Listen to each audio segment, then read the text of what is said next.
Good morning, Philadelphia Eagles fans, and good morning, NFL fans, to Week 3 here in Philadelphia, PA.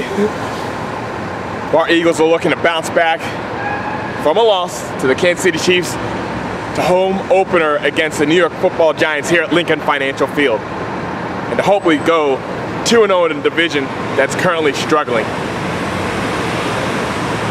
I already gave you my inputs last video, what my thoughts were, how we played against the Kansas City Chiefs. And I personally am proud about the heart that our team showed in that game throughout the entire game, including when we were down by 14 points. We could have packed it in, we could have said things aren't possible, and you know what, we kept fighting and found ourselves throwing Hail Marys into the end zone at the end of the game. Good morning. For you guys that don't know, yes, I'm currently on North Broad Street like 5 o'clock in the morning. Whatever. Yes, our team showed heart the entire game. We're not answering those hard questions like Dallas is, or like the Giants are right now, which means I think that we can solve some of our turnover issues and our running game issues and our secondary issues, and our heart's there to do it.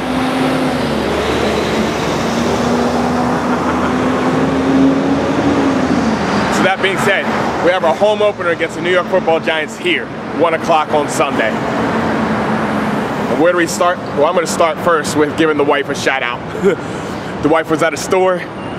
She loves me very much, and she knows this is football season for me. And she went out and bought me something. I'll give you guys a little shot. She bought me some socks. Now I'm just going to add that to my football day. Beautiful woman, I want to say, honey, thank you very much. You mean very much to me, and I appreciate the gift. I also want to give a shout out to 2 other people. Josh Dickens down in Florida, I hope you're doing okay. Die-hard Eagles fans always tunes in to the channel. I want to say what's up, and I hope you're doing okay down there after the hurricanes. And of course, Desert Eagle, all those good videos that I watch of yours. Thank you for your support here. And we got to band together because there's a lot of stuff that's been coming out. We're watching listening to sports talk radio, and people are already starting getting crazy about wanting Doug Peterson's head. You guys need to slow down, okay? That's what you get when you do live on North Broad Street, whatever. New Jersey Transit showed up, whatever. People going to work.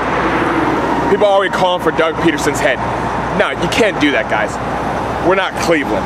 All right, we're not an organization that wants constant turnover every 2 years or what our coaching staff is. We need a level of consistency. So I don't even want to be talking about Doug Peterson not being the head coach after the season when we're 1-1. That doesn't make any sense to me. Okay, so you guys need to slow down that. But what I do agree with is questioning his calling, his play calling, and his personnel. I'm completely okay with that. Yeah, you're going to be our coach. In my mentality, you're going to be our coach. But you need to make different decisions. So, with that being said, the different decisions that need to be made is on offense. Definitely on offense.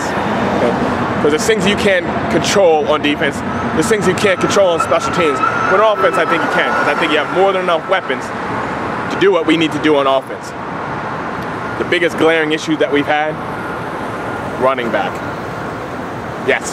Running back, and I'm going to say utilization of tight end, but running back. Okay, we started the season having 5 running backs on our roster. And then Pumpy had a tear. It's a tear. It's a tear. For you guys that didn't see that press conference, Doug Peterson really didn't answer the right way what the deal was putting Pumpy on IR, when we all knew that was going to happen at the beginning of the season, because holding 5 running backs doesn't make any sense anyway, and he didn't prove much. And we wanted to stash him. We didn't want to put him in a position where another team picked him up, especially when he's supposed to be Darren Sproles' replacement. So we got rid of Pumphrey, right? Put him on IR, stash him so he could grow for a season, get a little bit bigger than me, and maybe contribute next year. Wendell Smallwood has not produced yet. LeGarrette Blount had 1 carry last week.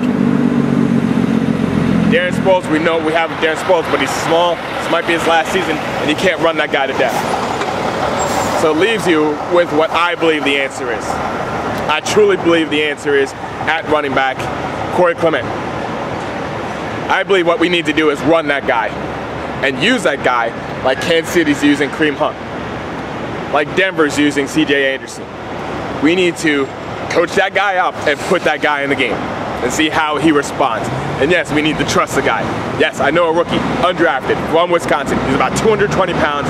I think exactly what we need, and we need to run him consistently. That's something that we learned last week. When you consistently run, it might not even be there in the first half. But if you stick with it, it will pay dividends in the end. And I think this is a week where you definitely need to do that. Because you're looking at the matchups, and I can't believe that they're trying to say the matchup is Alshon Jeffrey against Janoris Jenkins. I don't think that's the matchup. I think that's very obvious that you want to get Alshon Jeffrey in the game. But I think all those other pieces is what we need to attack, because the Giants have a pretty good defense. It's just they're going to get worn out. Good morning. They're going to get worn out by an offense that's not producing.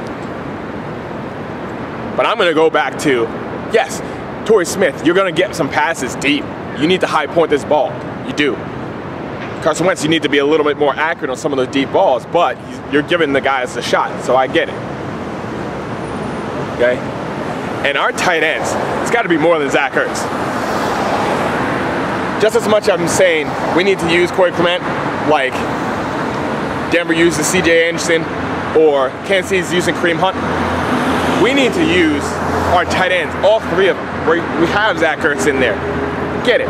We need to be using Brett Selleck, because this is another guy. We need to be using him like Dallas uses Jason Witten. That guy's not fast at all, but he can run routes and he's dependable. And there's a reason why he keeps catching balls. Well, Brett Selleck can be used the same way.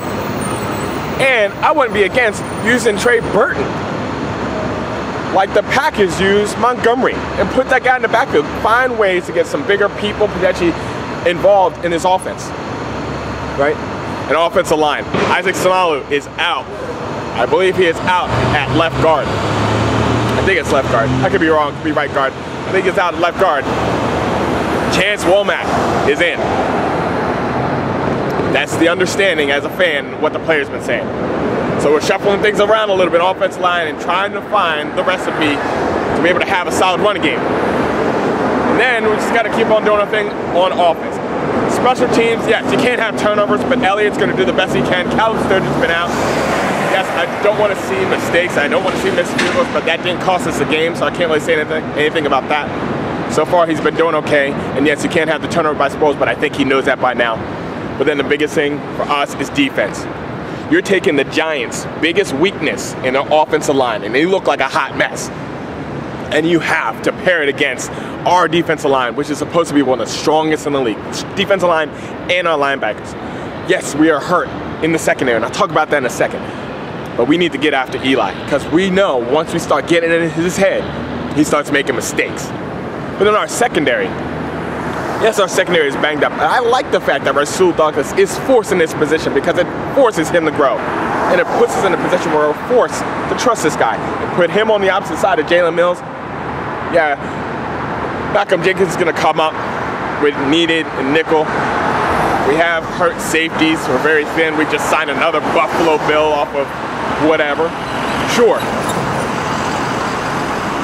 But this is what happens during the regular football season.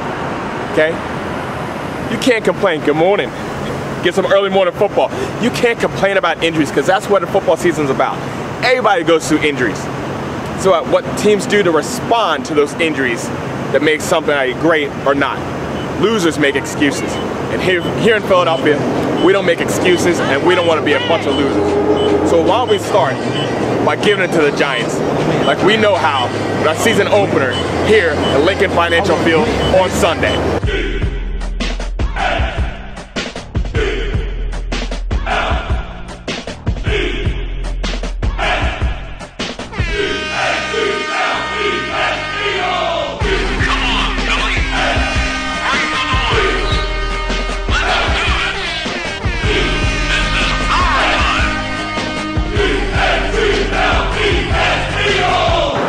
So no excuses this week.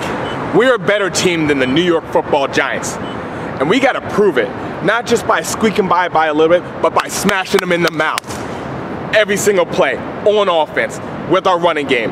on special teams and how we return stuff and how we get at them, and especially on defense. I want to see Eli Manning on his back. I want to see, yes, Beckham catch something and get smashed. And I want to see our Philadelphia Eagles make a statement and say, we're the team to beat here in the NFC East.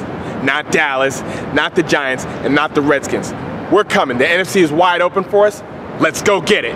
Go Birds. E-A-G-L-E-S, Eagles.